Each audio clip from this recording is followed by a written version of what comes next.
Shri Piyush Goyal, leader of the house. धन्यवाद माननीय सभापति महोदय। आज हमारे कई मित्र सांसद मित्रों ने अपनी अपनी बातें रखी। कई मित्र ऐसे हैं जिनको बोलने का मौका नहीं मिला। मैं कोशिश करूंगा कि हम सब की भावनाएं आपकी तरफ जो मिक्स्ड फीलिंग्स हैं हम सबके दिल में, उसके बारे में थोड़ा सा अपनी बात रख सकूं। वास्तव में ऐसा दिन हम सब के लिए तकलीफ होती है कि एक तरफ अच्छी यादें हैं, अच्छी चीज़ें ध्यान में आती हैं आपके जीवन की, आपके 5 वर्ष के कार्यकाल की, आपके सफल और एक प्रकार से ऐतिहासिक कार्यकाल। और मैं कहूँगा क्यों मैं ऐतिहासिक कहता हूँ उसको, इसकी खुशी भी हम सबके दिल में है। साथ ही साथ आपकी अनुपस्थिति भी हम सबको तकलीफ देती है कि अब आने वाले अगले सत्र से आप नहीं रहेंगे। जिस प्रकार से आपने निष्पक्ष तरीके से इस सदन की कार्रवाई चलाई, उस सब को हम मिस करेंगे। पर ये तो प्रकृति का नियम है, समय चलता रहता है। और पिछले 5 वर्षों में जिस प्रकार से आपने सुचारू रूप से राज्यसभा चलाई है, सदन की गरिमा बढ़ाई है, उसके बारे में अगर हम अच्छी यादों के साथ आज विदाई लेंगे तो मैं समझता हूं कि हम सबके व्यक्तिगत अनुभव भी हैं और सामूहिक अनुभव भी बहुत अच्छे रहे हैं गत 5 वर्षों के। आपके कार्यकाल में बहुत महत्वपूर्ण निर्णय लिए गए जिनका प्रभाव भारत की राजनीति पर और हमारे इतिहास में सदैव रहेगा।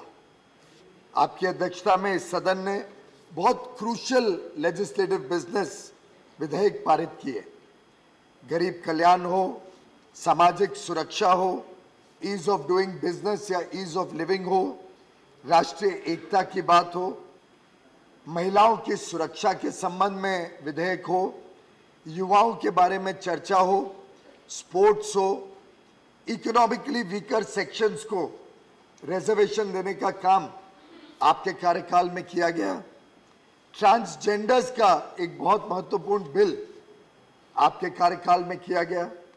किसानों के लिए, कामगारों के लिए, समाज में शोषित वंचित लोगों के जीवन में एक नया उमंग और उत्साह देने का काम इस सदन ने आपके कार्यकाल में किया।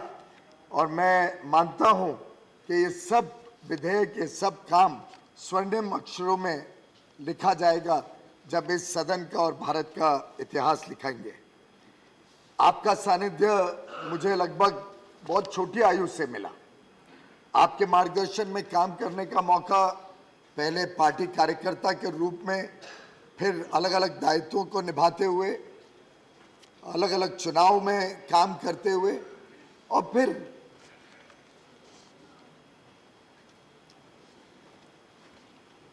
आपके साथ एक जूनियर मिनिस्टर के रूप में आपके मार्गदर्शन मिला। आपने बताया कैसे अलग अलग कामों में हमने काम करना है, कैसे माननीय प्रधानमंत्री नरेंद्र मोदी जी के विजन को आगे लेके जाना है, किस प्रकार से इस देश का भविष्य हम बनाना चाहते हैं, किस प्रकार से इस देश का भविष्य देखना चाहते हैं। उसमें आपने मुझे बहुत कुछ सिखाया, बहुत कुछ समझाया और समय समय पर मुझे आपके पास आने का मौका मिला, आपसे सीखने का मौका मिला। मुझे आज याद आता है कि 2010 में जब मैं पहली बार सांसद बना, तब सेकंड लास्ट रो में ठीक सामने बैठता था और 3-4 दिन ही हुए थे सांसद बने जब मुझे प्रणब दा ने एक बिल इंट्रोड्यूस किया था एडा और सेबी के एक विवाद के बारे में, और मुझे बोलने का आदेश हमारे पार्टी के विप से आया। तब थोड़ा नर्वस था, 4 ही दिन हुए थे पार्लियामेंट में, समय भी कम था तैयारी का। तब आपने मुझे बुला के जिस प्रकार से मेरा हौसला बढ़ाया, जिस प्रकार से हिम्मत दी, जिस प्रकार से समझाया कि क्या विषय रखा जाए, कैसे रखा जाए, क्या तैयारियां की जाए, किन लोगों से सलाह मशुरा किया जाए, उससे वास्तव में बहुत सरल हो गया मेरी मेडन स्पीच देना और आजकल तो मेडन स्पीच में भी समय की पाबंदी रहती है। मुझे ध्यान है उस समय पाबंदी ना होने के कारण मैं ऐसा प्रभावित हो गया विषय में, शायद 45 मिनट तक मेरी मेडन स्पीच चली। और एक प्रकार से जो हिचक रहती है एक नए सांसद की, वो हिचक दिल से निकल गई और आगे के लिए सांसद के रूप में काम करना सरल हो गया। आपके जीवन के बारे में कई माननीय सांसदों ने कई सारे बातों को बताया, कई स्मरण सबने अपने शेयर किए। आपने उपाध्यक्ष महोदय जयप्रकाश नारायण जी के समय से शुरू हुई इनकी राजनीतिक प्रवास के बारे में विस्तार से बताया। माननीय प्रधानमंत्री जी ने भी कई सारे माननीय वेंकैया नायडू जी के व्यक्तिगत उनके अनुभव के बारे में हम सबको अवगत किया।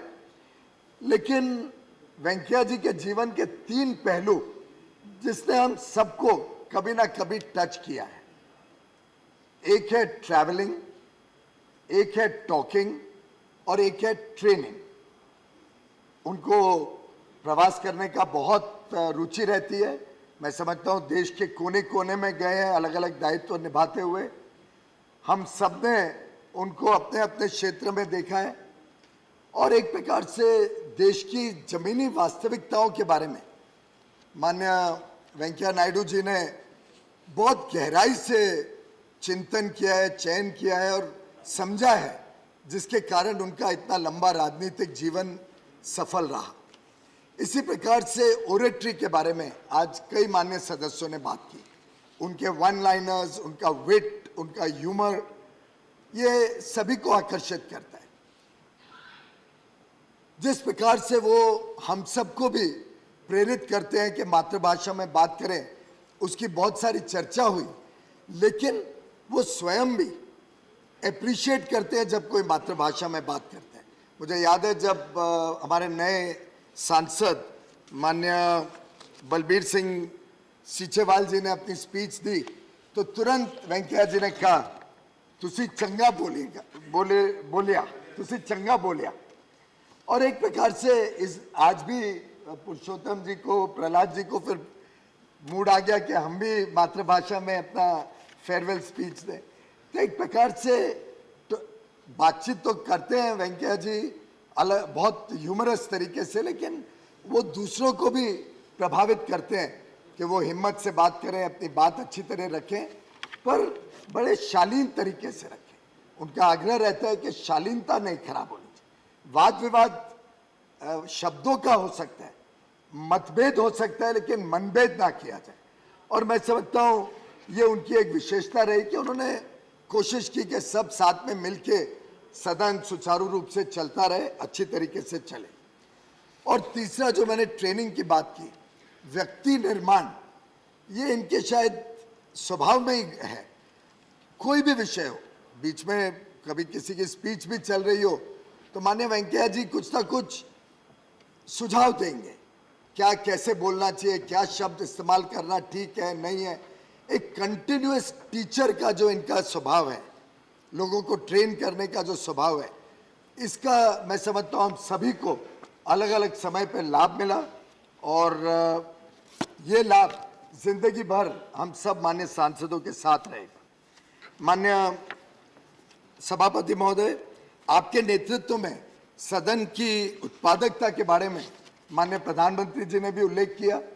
2010 के बाद सबसे अधिक उत्पादकता इस सदन की 2020 में रही 82.27%, 82.27% हाईएस्ट प्रोडक्टिविटी 2010 के बाद आपके नेतृत्व में इस सदन की रही है। और कई माननीय सदस्यों ने अभी बात की आपकी पंक्चुअलिटी के बारे में। ये तो एक तरीके से बहुत अच्छी बात है कि आप बहुत पंक्चुअल हैं, हर चीज़ को समय पे करते हैं, पर राजनीतिक जीवन में कई बार इसकी हमें सबको तकलीफ भी होती है। अब हमारी बीएससी की मीटिंग में भी लीडर ऑफ द ऑपोजिशन और मैं, हम दोनों पहुंचे, उसके पहले ही आप पहुंच जाते हैं। और कई बार तो समय के पहले मीटिंग शुरू करने की भी आपका उत्साह रहता है। तो ये हमें सीखने को भी मिला कि भाई पंक्चुअलिटी कितना महत्वपूर्ण है। और मैं समझता हूं कि ये भी एक आपकी ट्रेनिंग का तरीका है कि स्वयं आप प्रैक्टिस करते हो, जो आप हम सबको बताते हो। हम सब के लिए आपका कोशिश रहती है कि हम भी अच्छा काम करें। आपने समय समय पर सांसदों के लिए, विधायकों के लिए जो ट्रेनिंग सेशंस भी किए, वर्कशॉप्स चलाए, उसका भी हम सभी को लाभ मिला है। और मेरा मानना है कि आपकी ये जो जीवन यात्रा है, ये जो आपकी देश के प्रति निष्ठा है, इसने हम सबको एक अच्छी मिसाल दी है। हम सब के लिए एक बहुत अच्छा उदाहरण रहेगा। नए मेंबर्स भी आपकी संसदीय यात्रा को जब पढ़ेंगे, सुनेंगे, देखेंगे, तो उनको भी एक अच्छा आगे अपना कार्यकाल चलाने के लिए अच्छा सीख मिलेगी, अच्छा एक उदाहरण के रूप में आपके काम से वो सीखेंगे। ये उच्च सदन ने आपके निपुणता, आपकी राजनीतिक कुशलता, जिस प्रकार से आपने सदन को चलाया है, आपकी मैनेजमेंट स्किल्स से बहुत कुछ पाया है और हम सब कृतज्ञ हैं आपके प्रति, आपके नेतृत्व के प्रति। और हम सभी आपकी लंबी आयु के लिए और अच्छे स्वास्थ्य के लिए भगवान से प्रार्थना करते हैं और उम्मीद करते हैं कि आप आगे भी चलकर हम सबको मार्गदर्शन देते रहेंगे, हम सबको अपना प्यार देते रहेंगे। बहुत बहुत धन्यवाद। धन्यवाद पीयूष जी। मित्रों, जैसा मैंने शुरू में ही कहा, समय का अभाव के कारण से जो हर एक पार्टी में तो कवर हो गया, मगर कुछ लोग उसके अलावा भी बोलना चाहते हैं, मगर उतना समय नहीं है। एक बिल भी देना है और शाम को कार्यक्रम भी है, इसलिए मैं आप लोगों को मौका नहीं दे पाया। अन्यथा मत लीजिए। मैं आते समय मेरा एक यहाँ का सदस्य बहन ने, कोनियाक बहन श्रीमती पगनान कोनियाक, नागालैंड से ये मुझे ये अंगवस्त्र दिया है। मुझे अच्छा लगा, इसलिए मैंने पहना। इसमें और कोई अर्थ निकालने के लिए प्रयास मत करिए। मित्रों, I don't want to make a long speech. I'll be speaking anyhow in the evening meeting.